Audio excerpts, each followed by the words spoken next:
Welcome, my children. I bet you came here expecting a social experiment. Ha ha ha. Well, you were right. Hit it, Jackie Chan, my boy.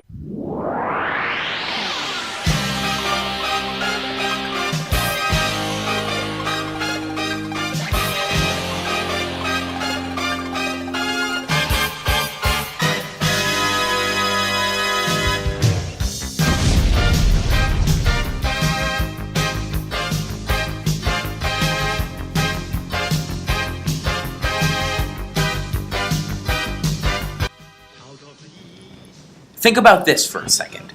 Altruism is the unselfish regard for the welfare of others. According to this, if a generally altruistic person who had food to spare saw a hungry, penniless man on the side of the road, it would make sense for the person to share his food with the hungry man. But now think about this. Suppose this altruistic person had a role to fill. This man's role was the cashier of Starbucks, which means that giving out free food would be defying his responsibilities as a cashier. Okay, so I'm going to first talk a little bit about our experiment. Our idea was to see if we could somehow manage to get discounted or free food from fast food chain stores, specifically Starbucks and Dunkin' Donuts. What we did was go up to the cashier, place an order, and then pretend to realize we don't actually have enough money on hand to pay with. So here's our problem. As the role of cashiers, they were expected by their employer to not give out free food left and right to any customer who asked. So our question is it possible to manipulate our environment to encourage altruistic behavior despite the cashier's obligations to their authority figures, aka their employers? Okay, our hypothesis.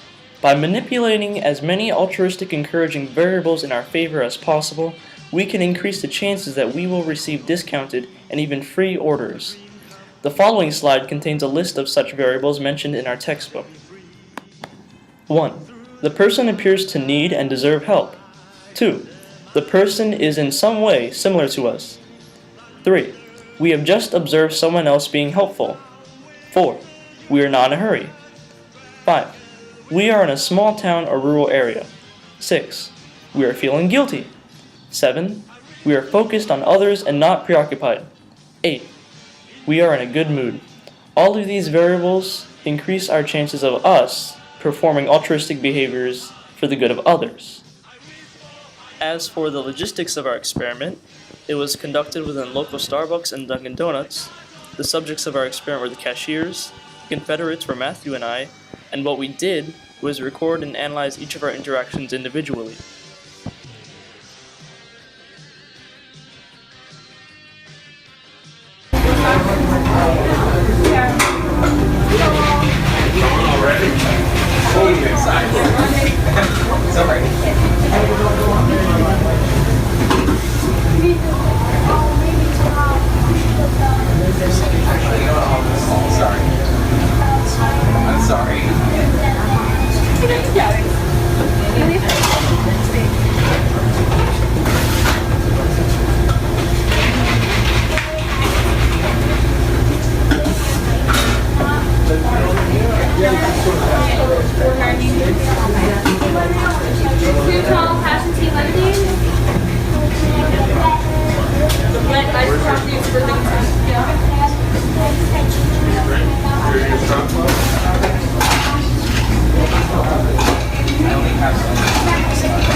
Thank you.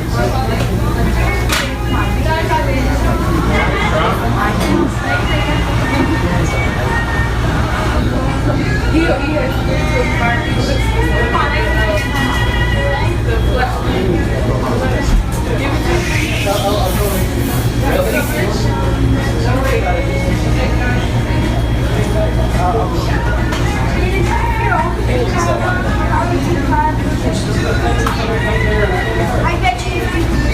Can I have a strawberry? Let's go home and wrap up that stuff, okay? Then we'll go get the roast,